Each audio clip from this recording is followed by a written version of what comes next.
amanhã, por mais um dia que Ele nos concede, né?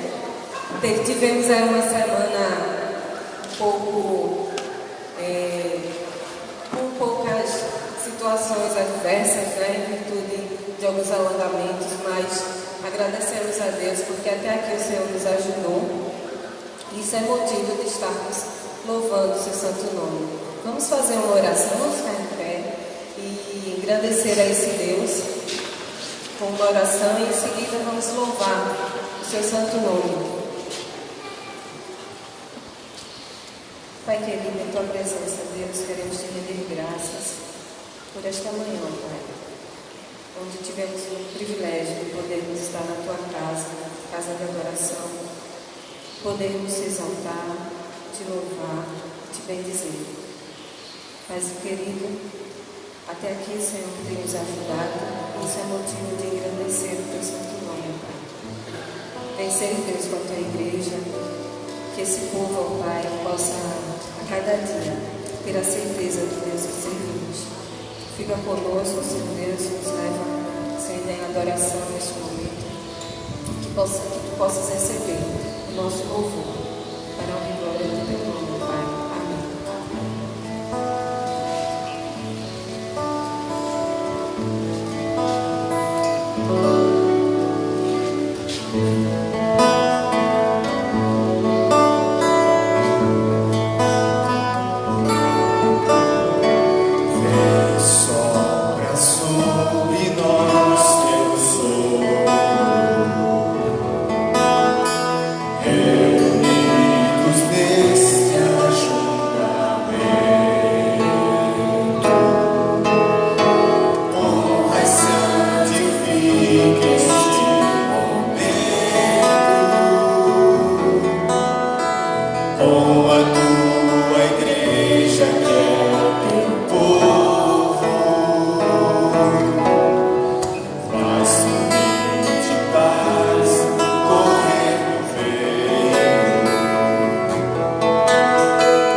Apocalipse está escrito: Santo, Santo, Santo é o Senhor, o Deus Todo-Poderoso, que era, que é e que há de vir. Louvemos o Senhor.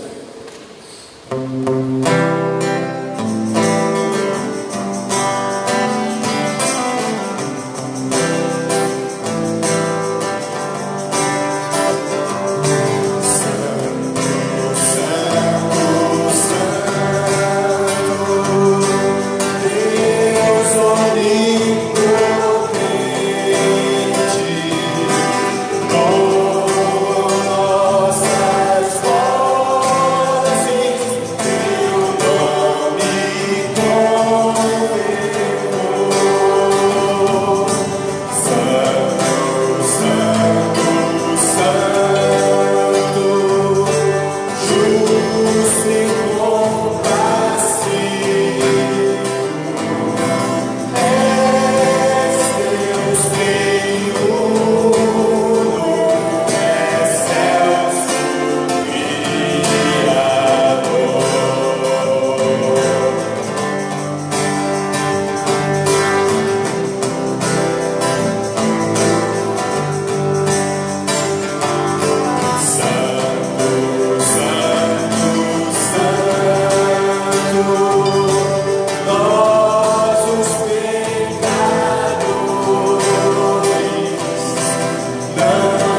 Nesse momento você tem a oportunidade de adorar o Senhor com seus dízimos e oferta.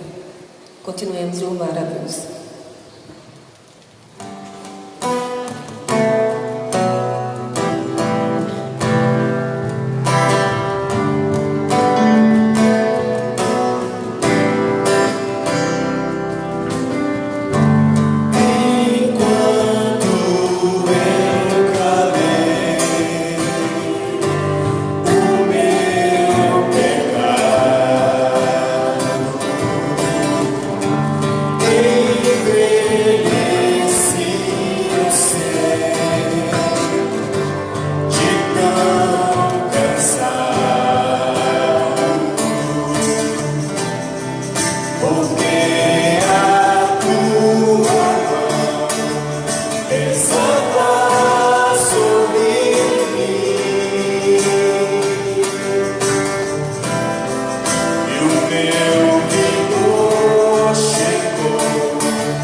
Senhor, nosso Deus, Pai que está nos céus, muito obrigado, Senhor, por essa oportunidade de estarmos aqui.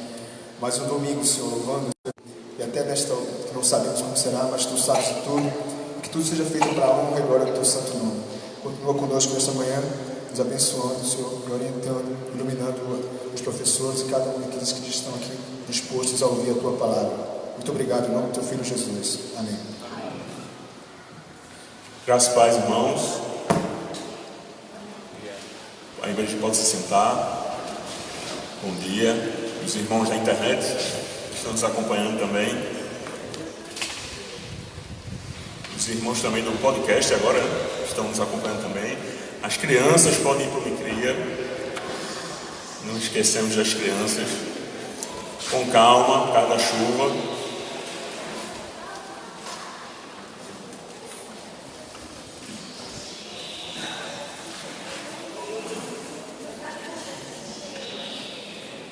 Os irmãos quiserem vir aqui mais para frente, hoje está um dia mais frio, a gente aqui, todo mundo juntinho aqui na frente, ficamos mais aqui. Vamos conversar um pouco sobre um salmo muito bonito, Salmo 93, que traz algumas verdades importantes para a nossa vida.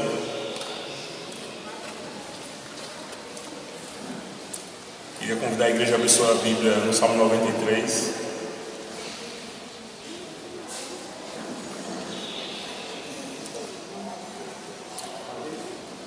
Salmo 93 faz parte de um conjunto de salmos que mostra Deus como Rei ressalta essa qualidade do nosso Deus, algo que veio a chamar a atenção dos escritores dos salmos, dos salmistas, basicamente a partir do rei Davi, que se torna tema e autor de muitos desses salmos, mas são salmos mais tardios, salmos de reinado, vamos dizer assim, talvez os últimos salmos a serem compostos. Salmo 93 diz assim: o Senhor Deus é rei, Ele está vestido de majestade e coberto de poder. A terra está firme no seu lugar e não pode ser abalada. Ó Senhor, o teu trono está firme desde o princípio, tu sempre exististe. Ó Senhor Deus, o mar profundo levanta sua voz, o mar ergue a sua voz e ruge. O Senhor reina no céu com poder, a sua força é maior que a fúria do oceano e mais poderosa do que as ondas do mar. As tuas leis, ó Senhor, merecem confiança e o teu templo é santo para sempre. Vamos orar? Senhor Deus, queremos te agradecer pela tua palavra, Senhor. Queremos pedir por misericórdia pelo teu simples servo, Senhor, que quer trazer um pouco das verdades contidas na tua palavra para a igreja. Que tu possas, Senhor, me usar, que tu possas abrir e iluminar o coração da tua igreja para compreender, Senhor, as verdades contidas nesse salmo. Te agradecemos pela beleza da tua palavra, pela beleza dessa poesia que nos traz muitas mensagens importantes para a nossa vida, Senhor. Que possamos entendê-las, que possamos julgar também tão importantes quanto tu julgaste quando pretendeste colocar isso na tua palavra e registrar para nós. Essa é a nossa oração no teu nome santo. Amém. Antes de começar a falar das verdades desse salmo, eu queria ressaltar que esse salmo traz, antes de tudo, uma realidade marcante, que é a realidade do reinado de Deus e de um reinado que sempre existiu. Isso nos remete a alguma realidade da sempre existência de Deus, da eternidade de Deus, e de uma eternidade que tem características que são tão eternas quanto Ele. Resumindo, que Deus não muda. 1 Samuel 15, 29, vou trazer alguns textos aqui rapidamente, que vão colaborar com essa ideia. 1 Samuel 15, 29 diz: o glorioso Deus de Israel não mente nem muda de ideia. Ele não é ser humano e por isso não se arrepende. Números 23, 19 diz: Deus não é como os homens que mentem. Não é um ser humano que muda de ideia. Quando foi que Deus prometeu e não cumpriu? Ele diz que faz e faz mesmo. Tiago 1,17 traz para nós: tudo de bom que recebemos e tudo que é perfeito vem do céu, vem do Deus, o Criador do céu. Ele não muda nem varia de posição, o que causaria a escuridão. Fica claro que nós estamos falando a respeito de um Deus imutável, a respeito de um Deus que tem características que não passam com o tempo, nem são criadas com o tempo. Um Deus que é eterno, o que Ele é, Ele sempre foi, e o que Ele é, Ele sempre será. O fato de Deus não mudar, que é uma coisa geral e inerente ao fato da própria natureza dele, não é novidade para nenhum de nós. Então é uma característica bem batida, bem colocada, é um assunto de teologia sistemática, é uma coisa que a gente ensina para as crianças. E hoje eu queria falar para vocês a respeito de 3 mudanças que ocorrem na nossa vida pelo fato de Deus não mudar. 3 modificações que a segurança da imutabilidade de Deus provoca dentro de nós, baseado no Salmo 93. Talvez a primeira mudança que o Salmo coloca, como sendo um salmo de reinado, talvez seja quem reina sobre a sua vida. Talvez a primeira mudança prática da sua vida, na sua vida, na minha vida, quando percebemos que o Senhor não muda, talvez a mudança primeira seja que o rei da nossa vida é esse próprio Deus. Talvez em algum momento da vida, como ninguém nasceu crente, ninguém nasceu conhecedor de todas as verdades bíblicas, talvez em algum momento da nossa infância a gente pudesse achar que quem reinava sobre a nossa vida fossem os nossos pais, né? E a gente tem uma imagem dos nossos pais como se fosse um super-herói, né? Meu pai pode tudo, e até uma eternidade a gente acha que nossos pais, nosso pai, nossa mãe, são responsáveis por todo o bem-estar, são os garantidores de todas as coisas boas que nos acontecem, toda a proteção. E a gente acha que nada pode nos acontecer se nós estivermos perto dos nossos pais, porque eles reinam. Não só na perspectiva de nos proteger, mas também na perspectiva de nos reger e de determinar o que é que pode ser feito e o que é que não pode ser feito. Então, nossos pais são reis sobre a nossa vida. Eles que determinam, eles que dizem até onde nós devemos ir, e quando nós devemos parar. Mas aí existe uma modificação dentro do nosso íntimo. O pecado começa a se manifestar, o pecado que herdamos do nosso primeiro pai, Adão. E em algum momento da nossa vida, a gente começa a achar essa ideia de que alguém fora de nós, e que não seja a gente mesmo, reinando sobre nós, passa a ser uma ideia meio incômoda. E a gente começa a não mais aceitar com tanta facilidade esse reinado dos pais. Talvez a gente possa chamar esse momento de adolescência. E nessa hora, a gente começa a procurar alternativas para que esse reinado possa de alguma forma ser transferido para nós mesmos. E aí você consegue trabalhar, você consegue estudar, você consegue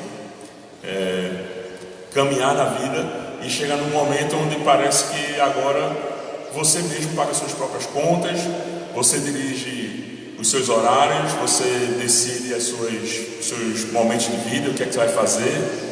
E aí passamos a ter uma ideia de autocoroação. Então, como ninguém paga minhas contas, o rei da minha vida sou eu mesmo. E essa tragédia, vamos dizer assim, se instala no nosso coração, e nós passamos a vivenciar a realidade de um reino autoproclamado, né? Eu decido, eu faço, eu deixo de fazer, eu escolho. E como eu sou seu amigo, eu quero lhe informar que, de acordo com o Salmo 93, essa declaração é bem absurda, porque o Salmo 93 começa com uma declaração enfática, sem muitos acessórios gramaticais. A primeira frase do Salmo 93 diz: o Senhor Deus é Rei. Se você for uma outra tradução, o Salmo 93 começa com uma declaração: reina o Senhor. E não reina o Senhor sobre alguma coisa apenas externa de nós, ou sobre a criação, ou sobre a chuva, ou simplesmente sobre as coisas com as quais a gente não pode lidar, porque não temos condição para isso. Nessas coisas nós aceitamos a ideia de que Deus reina com mais facilidade. Eu não posso controlar as chuvas, eu não posso controlar os temporais.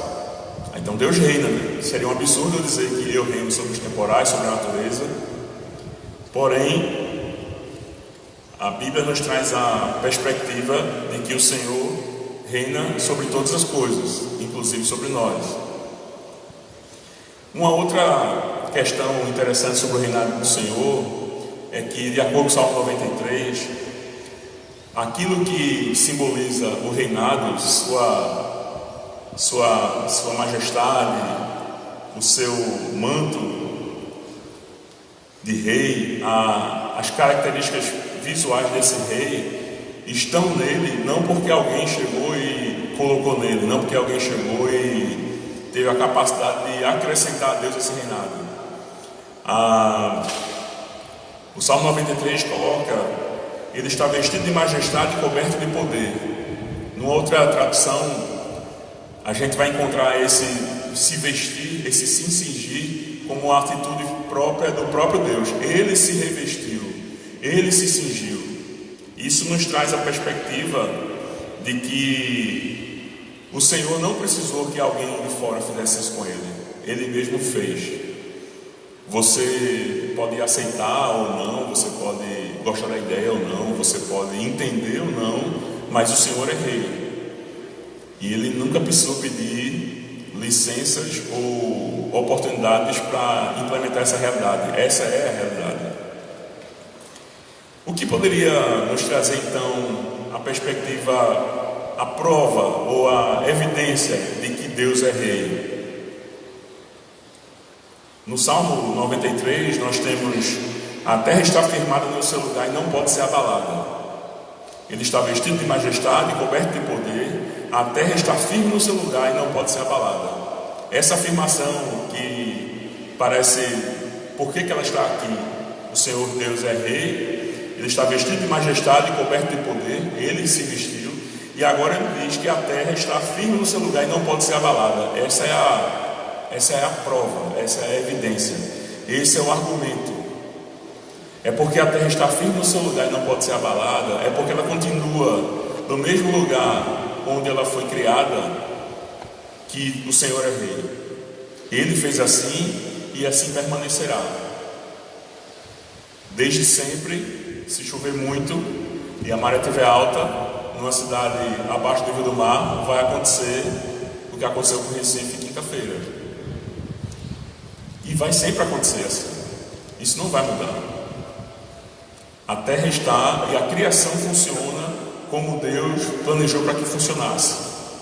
E aí a gente pode dizer: mas ela está entrando em colapso. Ela está entrando em colapso. Nós estamos fazendo ela entrar em colapso. Mas antes que ela entre no colapso total, seguramente o Senhor colocará limite à nossa atitude frente à criação. O fato de que a criação de Deus, ela reflete, ela nos prova, ela nos informa de que o Senhor é rei, de que o Senhor é soberano, não é uma coisa do Antigo Testamento apenas. O apóstolo Paulo, conhecedor desse salmo, seguramente, como fariseu que era, estudioso, talvez um pós-doc em religião judaica, ele deixa registrado para nós no livro de Romanos, na carta dele aos Romanos, no capítulo 1, versículo 20, a seguinte afirmação: porque os atributos invisíveis de Deus, assim o seu eterno poder, como também a sua própria divindade, claramente se reconhecem desde o princípio do mundo, sendo percebidos por meio das coisas que foram criadas. Tais homens são, por isso, indesculpáveis. Ora, entender atributos invisíveis de Deus, o seu eterno poder, a sua própria divindade, nada mais é do que reconhecer o reinado desse Deus. E isso você pode entender claramente pelo que está acontecendo aqui agora. Está chovendo. Se você for no Google e perguntar ao Google qual foi a pessoa que inventou a chuva, você não vai encontrar essa resposta. Porque chove pelas mesmas razões desde que o mundo foi criado até hoje. Chove pelo poder e pela determinação de Deus. As regras da ciência que explicam como ela funciona meramente descrevem como funciona e como Deus age. Não estamos falando de um Deus que mudou ou que está suscetível a modificações. Estamos falando de um Deus que governa e reina.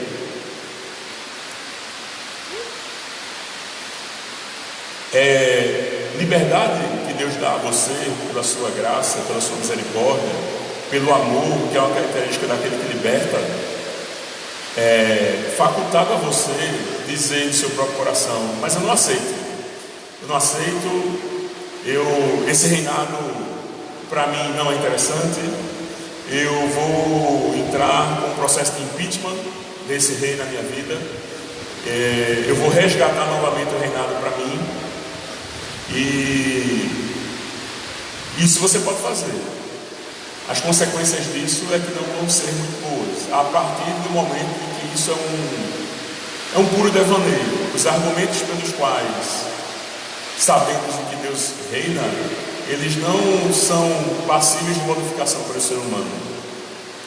O salmista fala dessas pessoas que questionam o reinado de Deus, e chama essas pessoas de insensatas. No Salmo 14 diz assim: diz o insensato no seu coração, não há Deus.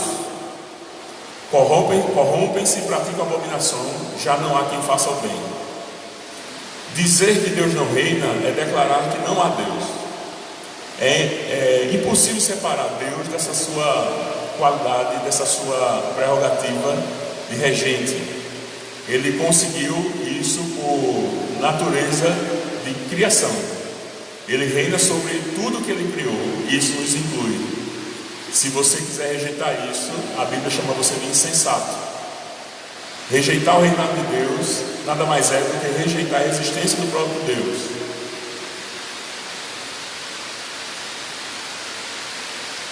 No versículo 2 do Salmo 93, o Senhor traz para nós a seguinte aprimoração desse conceito: ó Senhor, teu trono está firme desde o princípio e tu sempre exististe.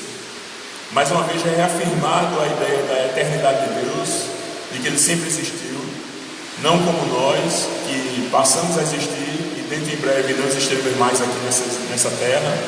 Deus continua Deus e Rei antes de você, Ele já era, depois de você Ele continuará sendo. Porém o versículo 2 traz para nós uma qualidade desse trono, desse reinado, é que esse reinado está firme desde o princípio. Não é um reinado qualquer, não é um reinado que vacila, não é um reinado que muda de lugar, não é um reinado suscetível a modificações. Ele está firme, ele está estabelecido. E a estabilidade e confiança são termos-chave quando a gente fala de firmeza. Se algo realmente é firme, é estável e é confiante. Estabilidade e confiança não pode ser uma questão que você vai colocar na mão de outra pessoa a respeito da sua vida. Se Deus reina sobre a sua vida, ninguém pode ocupar esse reinado. Você poderia até pensar, como eu disse no início, eu posso ser rei sobre a minha vida.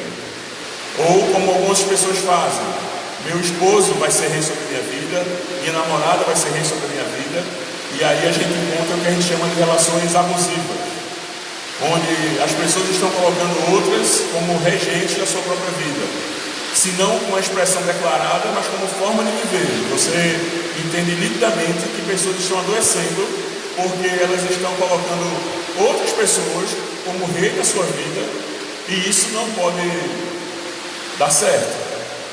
Uma pessoa, um ser humano, não pode ter, não tem, por natureza, estabilidade e confiança necessárias, firmeza necessária para ser rei sobre a vida de alguém. Ou se você quiser colocar de outra forma, você se acha uma pessoa com capacidade de ter estabilidade e confiança possíveis, necessárias, suficientes para reinar sobre a vida de alguém? Quando a gente ouve os novos pais, as pessoas estão prestes a receber um bebê ou adotar um bebê, eu sempre ouço essa dúvida, essa inquietação.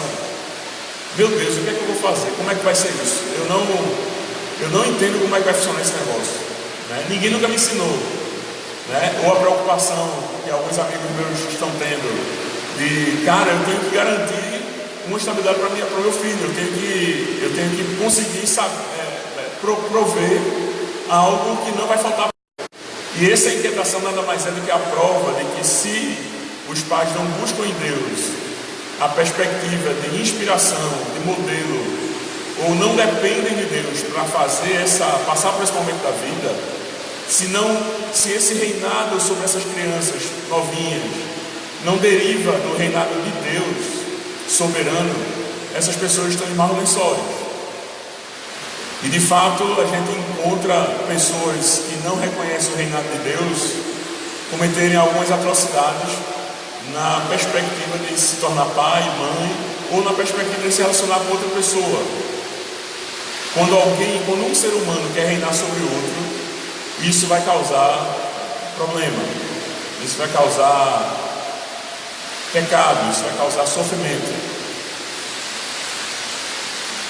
Ninguém tem de fato confiança e estabilidade suficiente para ser rei sobre outra pessoa.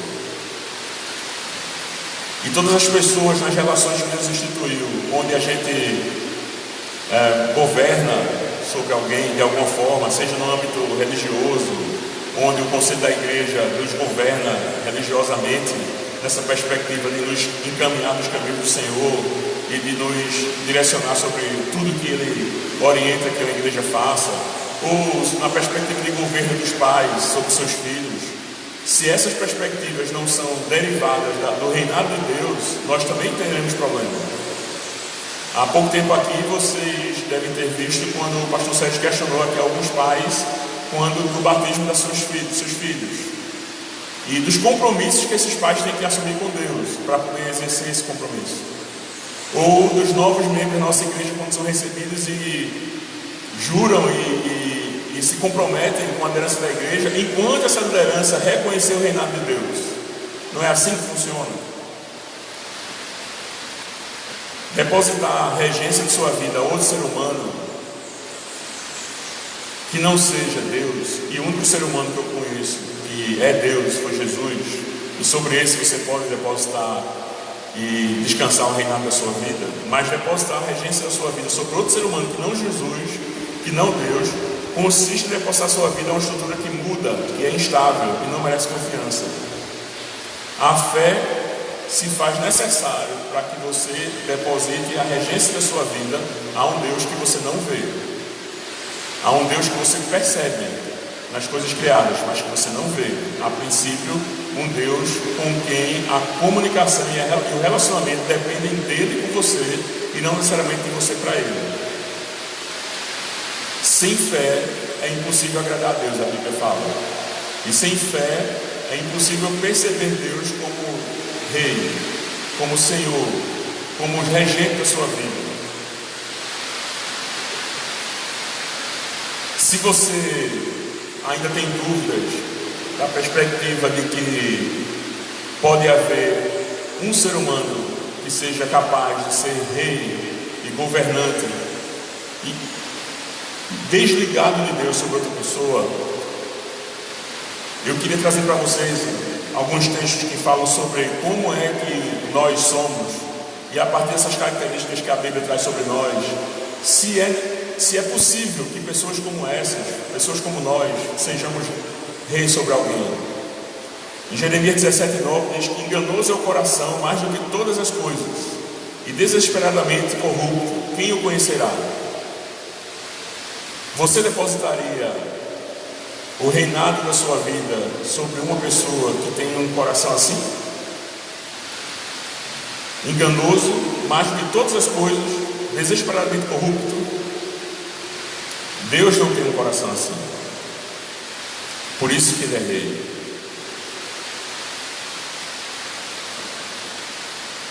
Em Tiago, capítulo 1, versículo 8, fala que homem de ânimo dobre, inconstante em todos os seus caminhos. Essa é a pessoa que não tem fé, segundo Tiago. É uma pessoa que não reconhece o reinado de Deus. Uma pessoa inconstante. Um contraste marcante e forte com a pessoa de Deus, que é constante, que não muda, como a gente já viu. E por isso ele pode ser, e por isso ele é rei, por isso ele reúne todas as condições para isso. E por isso o fato de Deus reinar sobre a nossa vida refuta a ideia de qualquer outro ser humano poder fazer isso. Somos de coração enganoso, somos pessoas de ânimo dobre e somos frequentemente assaltados por dúvidas. Somos frequentemente assaltados por crises de fé. Será mesmo que isso que eu estou querendo é do meu coração ou do coração de Deus? Não acontece? Acontece muito quando estamos frente a decisões importantes, marcantes, a questões fortes da vida. Ficamos nos perguntando: será que isso é uma coisa do meu coração ou isso é uma coisa do coração de Deus? E até que isso seja algo respondido, nós ficamos paralisados. Deus nunca é paralisado por dúvida. Deus nunca foi paralisado por dúvida. Deus nunca hesitou quando criou todas as coisas. Mas será que o céu seria melhor azul ou seria melhor vermelho? Deus sabia exatamente como deveria fazer todas as coisas e continua sabendo. E nunca mudou a forma como Ele construiu as coisas. E por isso Ele é rei sobre a nossa vida.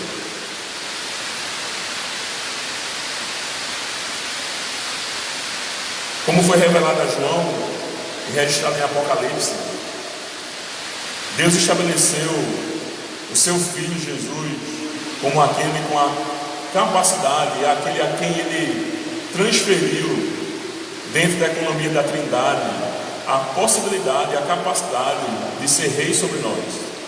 Jesus vem e assume de fato essa prerrogativa de ser rei sobre nós. A Bíblia diz que nada pode ter sido criado sem Jesus. Essa sempre foi a prerrogativa de Jesus. Jesus sempre foi rei. Por argumento de criação, Ele nos criou todas as coisas. Por um tempo abriu mão dessa característica. Por um tempo abriu mão voluntariamente de ser como rei durante o tempo que esteve aqui. Ele foi como servo. Isso confundiu a cabeça dos homens. Esperavam um rei como Davi, um rei bélico, um rei de guerra. Mas Jesus veio até nós como servo e mostrou e nos ensinou a postura de um rei soberano. Jesus foi perfeito em tudo. Jesus não precisou de ajuda para ser perfeito em tudo. Jesus recorreu ao Deus Pai em oração, sempre que necessário. Isso foi uma característica da vida de Jesus. E como foi revelado a João e registrado em Apocalipse, pelejarão eles contra o Cordeiro, Jesus, e o Cordeiro os vencerá, pois é o Senhor dos senhores e o Rei dos reis. Vencerão também os chamados eleitos e fiéis que se acham com ele. Apocalipse 17:14. Esses eleitos e fiéis que serão achados com Jesus é a sua igreja.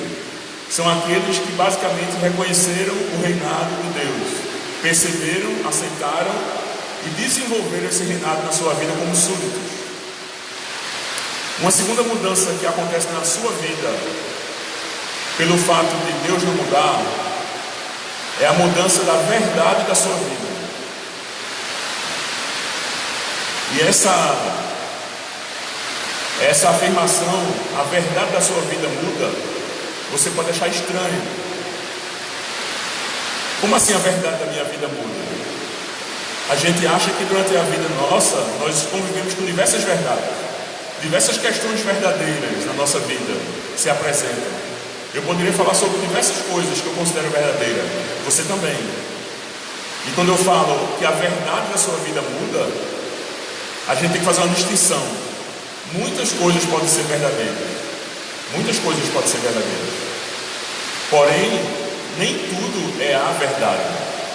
E agora a gente está falando de uma verdade absoluta. O que estou falando é que pelo fato de Deus reinar sobre a sua vida, a verdade absoluta, a verdade objetiva, e aí por objetivo eu estou querendo falar uma verdade que não nasceu dentro de você, porque uma verdade que nasce dentro de você, ela é subjetiva. Depende da sua percepção, depende do que você percebe, depende de como você é. Eu estou falando de uma verdade objetiva, uma verdade que é verdade em qualquer local do mundo, uma verdade que é verdade em qualquer cultura do mundo, uma verdade que é verdade em qualquer tempo que o mundo já passou e que será verdade em qualquer tempo que o mundo venha passar. Quais são as coisas que são verdades absolutas na sua vida? Qual é a verdade da sua vida? Isso é o que a gente tem estudado na turma dos jovens, no livro que fala certo e errado, sobre verdade absoluta e a importância dela e verdade relativa. Ora, no momento em que você percebe que Deus é rei sobre a sua vida, e no momento que você percebe que esse rei não muda, não há variação nele, ele não se demove do que ele é, do que ele acha, de como ele age com você, em nenhum momento, algumas verdades passam a habitar a sua mente. Algumas verdades passam a ser básicas para que você possa viver. Por exemplo, o Senhor reina. Reina o Senhor, verdade absoluta. O Senhor reina em qualquer cultura, o Senhor reina em qualquer época, o Senhor reina sobre qualquer pessoa. Essa verdade não é subjetiva como a gente pode ser que venha imaginar. Isso é verdade para mim porque eu sou crente, porque eu creio na Bíblia. Isso é verdade para mim porque eu reconheço na Bíblia que isso foi colocado.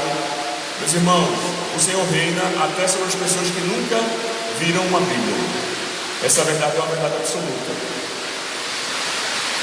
Porém, verdades absolutas podem gerar outras verdades.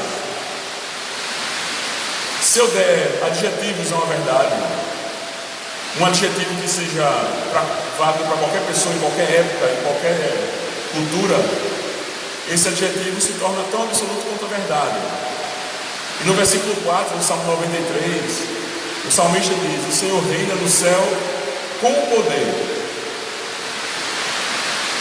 Dizer que o Senhor reina é verdade absoluta.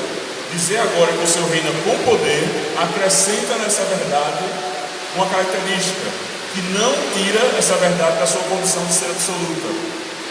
A sua força é maior que a fúria do oceano e mais poderosa do que as ondas do mar. Você já parou para pensar por que o salmista ressaltou agora essa característica de Deus em relação ao mar, em relação às águas ou aos rios, como algumas traduções trazem? Isso parece óbvio. Claro, Deus criou os mares, Deus criou as águas, os rios, Deus criou todas as coisas, e por conta disso, Ele tem poder sobre elas. Isso é verdade. Isso é verdade. E aí eu queria trazer para vocês o desvendar de um quadro. Os salmos são frequentemente recheados de imagens, recheados de textos que, quando você lê, uma imagem surge na sua cabeça. Isso é típico dessa literatura, isso é típico da poesia. Criar imagens, e essas imagens poderem ser vistas por nós, na nossa mente. E para compreender essas imagens, necessitamos de conhecer o contexto, necessitamos de conhecer onde estava vivendo esse escritor, por que ele estava falando dessas questões. Alguns estudiosos, analisando profundamente Salmo 93, vão colocar que esse salmo foi escrito no período que coincide com o ministério do profeta Isaías, possivelmente na mesma época. E no Salmo 93 nós temos no versículo 3: ó Senhor Deus, o mar profundo levanta a sua voz, o mar ergue a sua voz e ruge. E aí ele diz: o Senhor reina no céu com poder, a sua força é maior que a fúria dos oceanos e mais poderosa do que as ondas do mar. Esse quadro que é pintado de um Deus poderoso contra uma tempestade, ele é verdade quando percebemos que o Senhor, Ele controla as forças da natureza. Mas se nós lermos Isaías capítulo 57, versículo 20, pode abrir, Isaías 57, versículo 20, um texto provavelmente contemporâneo desse salmo.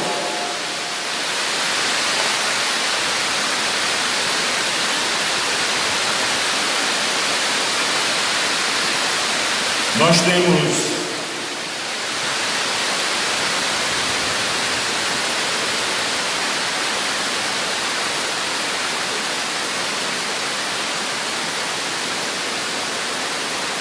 porém, os maus são como o mar agitado, e as suas ondas não se acalmam, e trazem lama e sujeira para a terra. Na revista atualizada diz: mas os perversos são como o mar agitado, que não se pode aquietar, cujas águas lançam de si lama e lodo. Perceber esse contexto do Salmo é fundamental. Fazer as ligações do Salmo com o seu contexto é fundamental para que nós possamos entender as imagens contidas no Salmo. E aí ganha um outro colorido o fato de que Deus tem poder. O salmista está falando das ameaças que surgem sobre nós, e que Deus tem poder sobre essas ameaças. Dizer nesse contexto então que o Senhor reina com poder sobre as águas pode nos trazer a conotação de que o Senhor é mais poderoso do que as ameaças que possamos sofrer, qualquer uma delas. Então, qual a verdade, ou qual uma das verdades absolutas que surgem na nossa vida pelo fato de Deus não mudar e de Ele ser rei? Seja lá qual for a ameaça, seja lá aquilo que você perceba na sua vida como algo que lhe ameaça, o Senhor é poderoso sobre essas ameaças. O Senhor reina sobre elas também. Às vezes tempestades vêm sobre as nossas vidas e parece um tumulto tão grande que a gente não consegue administrar. A gente não consegue administrar a quantidade de coisas acontecendo ao mesmo tempo. É como se nós estivéssemos numa arrebentação de uma onda na beira da praia. Já passei por essa situação. Acho que quem já passou por isso sabe do que eu estou falando. Quem leva um caldo ou uma onda na cabeça, tem gente rindo aí, né? Lembrando da situação. Você não consegue pensar em mais nada, você acha que vai morrer. Você não consegue administrar. E é exatamente essa imagem que é pintada no Salmo. O Senhor Deus é poderoso sobre essas águas. O Senhor Deus é poderoso sobre qualquer ameaça que possa lhe ocorrer. Ele não perde o reinado sobre essas coisas. Outros salmos trazem essa ligação que Deus faz das águas como ameaças ou como risco que Ele controla. Salmo 124 traz para a gente: se não fosse o Senhor que estivesse ao nosso lado, Israel que o diga. Não fosse o Senhor que esteve ao nosso lado quando os homens se levantaram contra nós e nos teriam engolidos vivos quando a sua ira se acendeu contra nós. As águas nos teriam submergido e sobre a nossa alma teriam passado a torrente. Águas impetuosas teriam passado sobre a nossa alma. Mais uma pintura dessa, onde as ameaças da vida são colocadas para nós como águas impetuosas. Salmo 69: salva-me, ó Deus, porque as águas me cobrem até a alma. Estou atolado em profundo lamaçal que não dá pé. Estou nas profundezas das águas e a corrente me submerge. Essa pintura é bem adequada para quem já passou por uma situação que acha que vai morrer afogado. É um desespero muito grande. Temos na igreja irmãos bombeiros e quando alguém vai tentar salvar alguém que está se afogando, é bem arriscado, porque o afogado geralmente afoga junto com ele quem vai salvá-lo. Mas o Senhor está dizendo que quando você estiver se afogando nos mares agitados da vida, tenta lembrar: o Senhor Deus reina, e reina sobre essas dificuldades. Ele reina sobre essas águas. Ele reina sobre aquilo que você não consegue reinar. E nos sentirmos desesperados quando estamos passando por momentos assim, nada mais é do que a constatação de que nós não reinamos, e que apenas Ele reina. E eu queria fazer uma ressalva de que ser perseguido, de que passar por dificuldades, ser ameaçado é algo natural da igreja de Jesus. Logo, a mensagem do Salmo está dizendo: quando você for passar por perseguição, quando você tiver uma ameaça, porque ela vai chegar, porque ela virá, acalma o coração, lembra, eu reino sobre isso.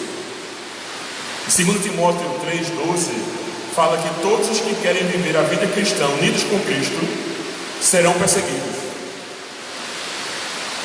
Então, ser perseguido, se você se perceber num mar agitado, talvez você deva lembrar que você está no lugar certo, e que o mar agitado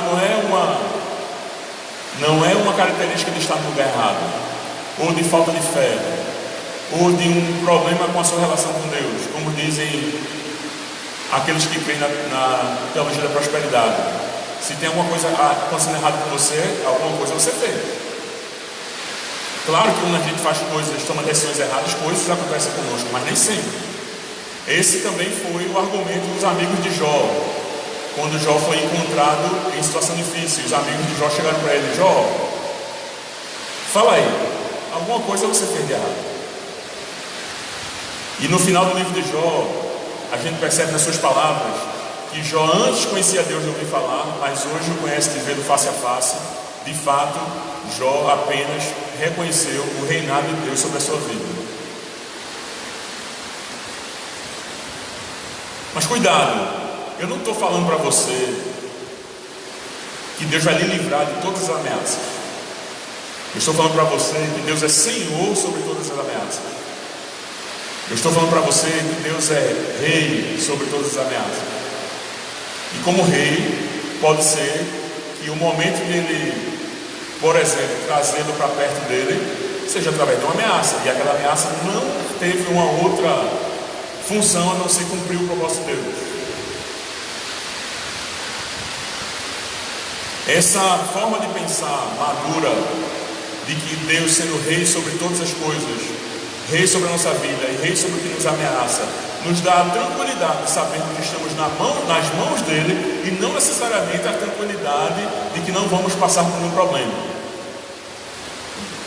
É muito fácil perceber esse pensamento maduro nas palavras dos amigos de Daniel, quando estão prestes a serem jogados na fornalha acesa, por não adorarem a estátua do rei pagão. E a resposta desses homens para o rei, ao serem ameaçados a serem jogados na fornalha e serem mortos por ela, a resposta deles foi: ó rei, nós não vamos nos defender, pois se o nosso Deus, a quem adoramos, quiser, ele poderá nos salvar da fornalha e nos livrar do seu poder, ó rei. E é muito interessante porque esse texto está dizendo a um rei pagão, um rei humano, as qualidades de um rei eterno. O nosso rei, se quiser nos salvar, nos salva. E mesmo que o nosso Deus não nos salve, o Senhor pode ficar sabendo que não prestaremos culto ao seu Deus, nem adoraremos a estátua de ouro que o Senhor mandou fazer. O Senhor reina com poder sobre qualquer ameaça que possa vir sobre a sua vida. Essa é uma verdade que você deve se abraçar com ela, firmemente, porque constantemente somos alvos de ameaças, e constantemente precisaremos lembrar dessa verdade absoluta. A terceira mudança que acontece na nossa vida, pelo fato de Deus não mudar, talvez seja a mudança do nosso caráter, ou a mudança de como nós somos, de como funcionamos, a mudança que acontece agora de dentro para fora. No Salmo 93 termina no versículo 5 dizendo: as tuas leis, ó Senhor, merecem confiança, e o teu templo é santo para sempre. A partir do momento que o Senhor agora é rei da sua vida, e que você confia a sua vida a Ele, e de que tem a certeza que mesmo que alguma ameaça venha sobre você, o seu rei tem poder e domínio sobre ela, que tipo de pessoa você se torna? Que repercussão isso traz dentro de você? Será que agora é do seu interesse saber todas as leis e estatutos que esse rei prescreveu para a sua vida? Será que esses estatutos merecem confiança? A Bíblia fala sobre esse assunto, que aquele que tem os meus mandamentos e os guarda, esse é o que me ama. Ora, fica aí uma pergunta que você tem liberdade para responder. Se Deus é Senhor e reina, se Ele reina com poder, se Ele tem estabilidade e confiança necessárias para que você deposite a sua vida sobre Ele, se Ele lhe guarda de todas as ameaças, no sentido de que Ele é rei sobre elas, há interesse da sua parte em amar esse Deus, esse rei? Por muito tempo eu fiquei muito intrigado com o fato de que nós temos que obedecer e guardar as leis desse Deus, e nós temos que obedecer, nós temos que obedecer. E por muito tempo, logo quando eu me converti, eu ficava achando, mas esse Deus é muito chato, né? Porque a primeira coisa que a gente conversa, que a gente sempre vai conversar com Ele é só: me obedeça. Isso, quando você está saindo da adolescência, que era o meu caso, é uma linguagem meio esquisita, porque você está acabando de vir de uma estrutura onde o tempo todo mundo dizendo para você que você tem que obedecer. Aí você chega na igreja e diz: agora deu, né? Aí a primeira coisa que Deus fala para vocês é que me obedeçam. Aqui também. Mas quando você entende que o Senhor é rei, quando você entende que Ele sustenta a sua vida como rei, na mão dEle, quando você entende que, seja lá qual for a ameaça e o medo que você tiver, você não precisa ter, porque o Senhor é rei sobre isso, sobre os seus medos, que o Senhor é rei sobre aquilo que lhe causa um sentimento de se sentir ameaçado. E se você confia nisso e acredita nisso, não tem um lugar mais seguro para estarmos do que perto desse rei. E estar perto dele é basicamente ouvi-lo. E ouvi-lo é basicamente obedecê-lo. E obedecê-lo é basicamente amá-lo. O caráter de quem tem o Senhor como rei é inevitavelmente modificado. O jeito de ser. Isso não deve ser algo que você simplesmente imita, porque você chega na igreja e percebe como é que as pessoas fazem. E aí eu lembro quando eu cheguei na igreja, a igreja era lá do outro lado da ilha, eu tinha 17 anos, e eu fiquei lá atrás, né? Com um conceito na minha cabeça de que todo pastor é ladrão, de que em algum momento ia haver um golpe sobre a minha vida, e eu estava lá todo protegido, né? A qualquer momento eu estava perto da porta, era só correr. E para me passar desapercebido, eu comecei a perceber como é que as pessoas faziam. Então o pessoal cantava, eu comecei a cantar. O pessoal batia palma, eu batia também, o pessoal lia a Bíblia, vamos ler, não está entendendo nada, mas... E eu comecei a imitar as pessoas da igreja. Isso não é mudar o caráter. Isso é fazer mímica. E fazer mímica não nos aproxima de Deus. E a partir do momento que lentamente eu fui conhecendo quem era esse Deus, eu fui entendendo, é por isso que essas pessoas fazem isso. É por isso que essas pessoas não são loucas. Elas estão fazendo uma coisa pensada. Elas estão chegando a conclusões.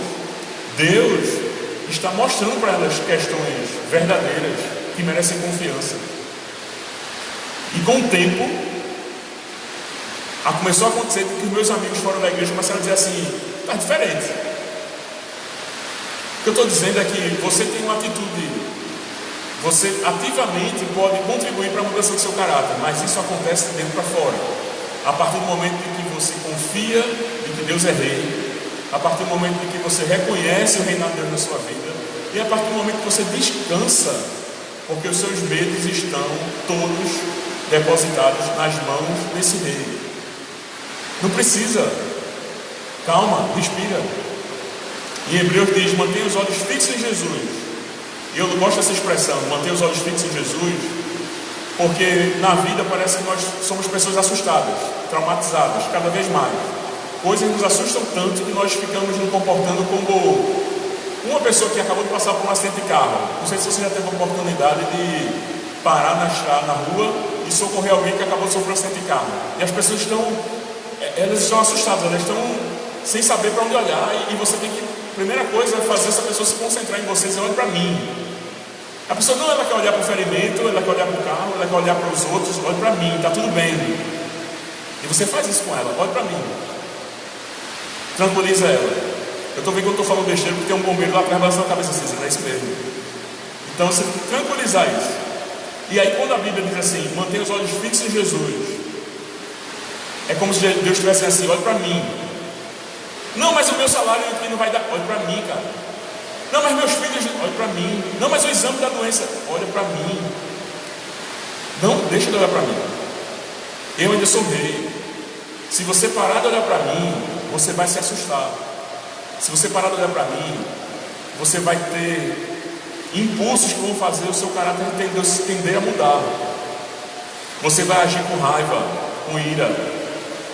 Você vai agir com medo. Você vai machucar pessoas. Olha para mim. Não precisa machucar ninguém. Eu estou aqui com você. Eu passei pelo que você passou.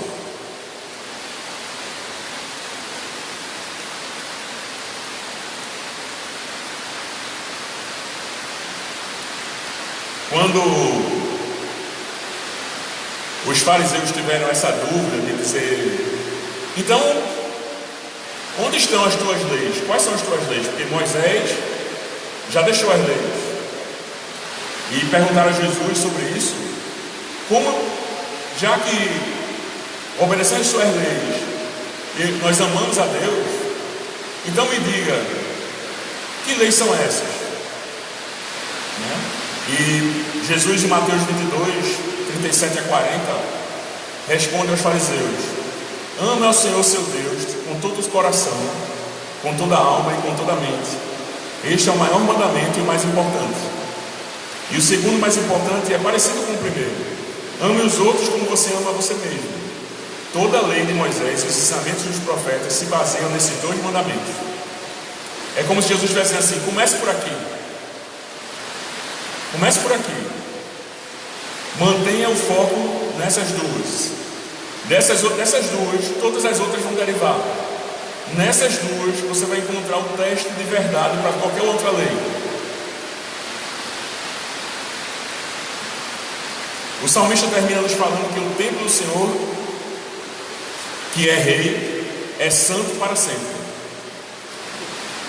Quando lemos agora o que Paulo nos fala em 1 Coríntios 3,16, certamente vocês sabem que são o templo de Deus e que o Espírito de Deus vive em vocês. Ora, não tem como não fazer uma associação lógica e rápida. Se o templo de Deus é santo para sempre, e se nós somos agora esse templo, porque o Espírito Santo habita em nós, nós devemos ser santos para sempre. Decorrência direta. Fica impossível não fazer uma ligação simples de que cada um de nós temos uma relação viva e ativa com o Rei Eterno, poderoso e ativo, que temos em nós o seu próprio Espírito, convencendo da verdade, da justiça e do juízo. Na verdade, o Espírito de Deus agora é a garantia de que essa aliança que Deus faz conosco, ela vai ser realizada.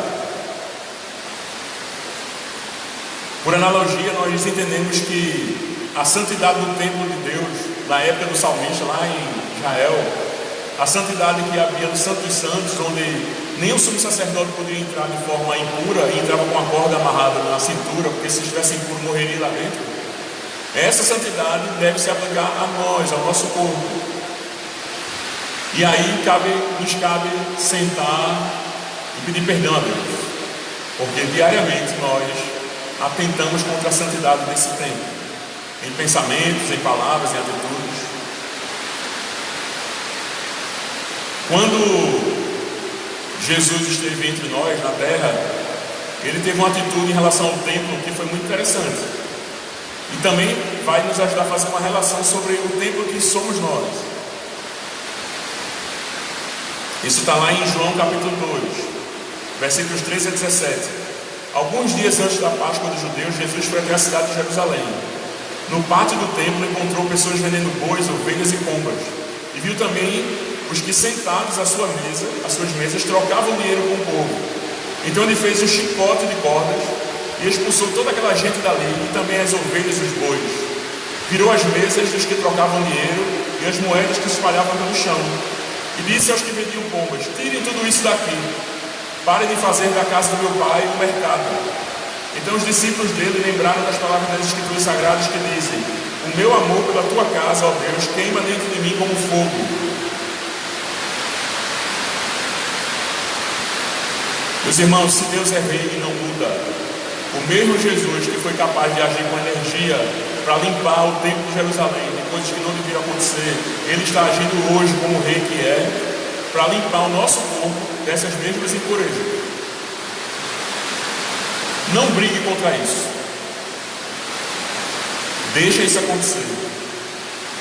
O rei é mais interessado do que nós em limpar o nosso próprio corpo, em limpar o nosso próprio templo. Não carregue todo esse fardo de limpar o templo sobre você. Ele é seu também. Há responsabilidade em você. Mas Jesus não vai deixar o seu templo, o lugar de habitação do Espírito Santo, com impurezas. Não vai deixar. É por isso que você sente um incômodo grande quando peca. Porque Deus está dizendo assim: não faça da casa do meu pai, não faça da habitação do Espírito Santo uma coisa que não foi feita para ser. Isso é uma evidência de um Deus que não muda.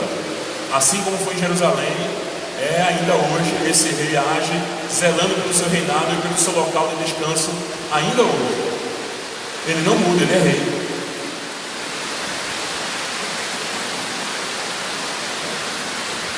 Meus irmãos, sendo nós hoje o templo santo do Senhor, zele por ele e cuide do que você faz da sua vida.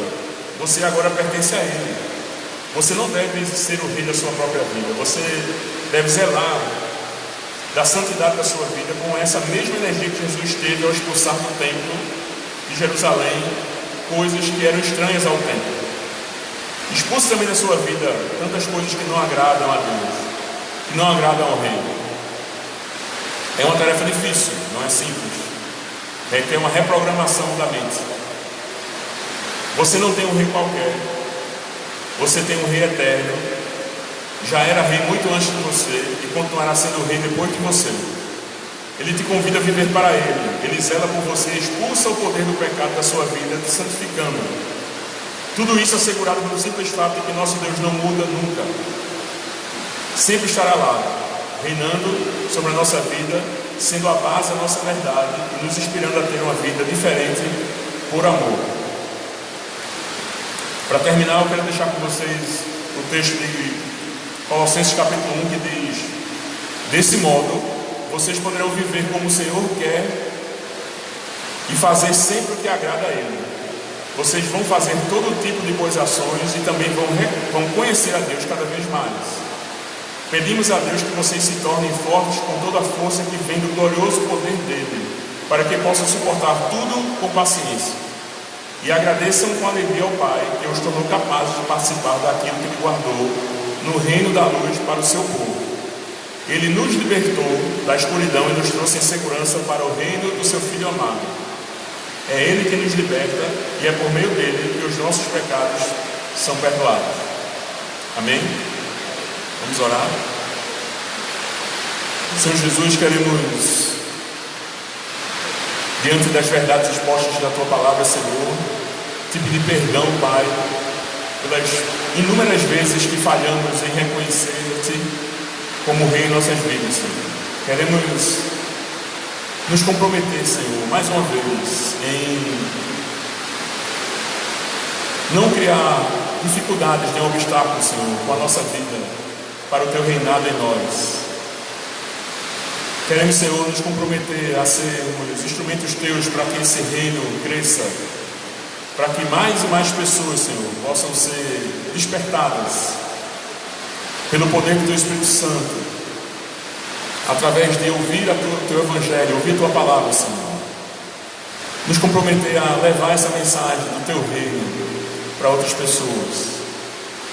Tem misericórdia de nós, Senhor, quando agimos com rebeldia. Tem misericórdia de nós, Senhor, quando queremos prover as nossas próprias estabilidades, quando achamos que temos o que precisamos para decidir tudo em nossa vida, Pai. Queremos declarar que o Senhor reina sobre nós, que o Senhor reina com poder. Declarar, Senhor, que reconhecemos que nenhuma ameaça está debaixo do nosso domínio, mas está debaixo do Teu domínio, Senhor. Nos dá, Senhor, livramento da tentação de querer lutar contra as nossas ameaças, mas que possamos lutar contra as nossas ameaças dependendo de Ti, Senhor. Que Tu possas nos trazer a clareza, caso a caso, para que possamos lidar com essas questões, proclamando o Teu reinado em nossa vida, Senhor. Que a nossa relação contigo, Senhor, seja mais forte, a mais intensa que temos, mais do que qualquer outra pessoa, porque só Tu és Rei sobre nós. Te agradecemos porque Tu nunca mudaste, Senhor, porque sempre foste Rei, sempre serás. E aguardamos, Senhor, quando o Teu reinado for descortinado para todas as pessoas, no advento da Tua volta, Senhor. E aí sim, teremos um reino pleno, completo. E aí daqui para frente, um reino que nunca vai mudar, que não vai ser acrescentado de mais nada, porque já estará suficiente em todas as coisas. Maranata, ora vem, Senhor Jesus, reinar sobre nós de uma forma plena. Essa é a nossa oração, no Teu nome, Senhor. Amém.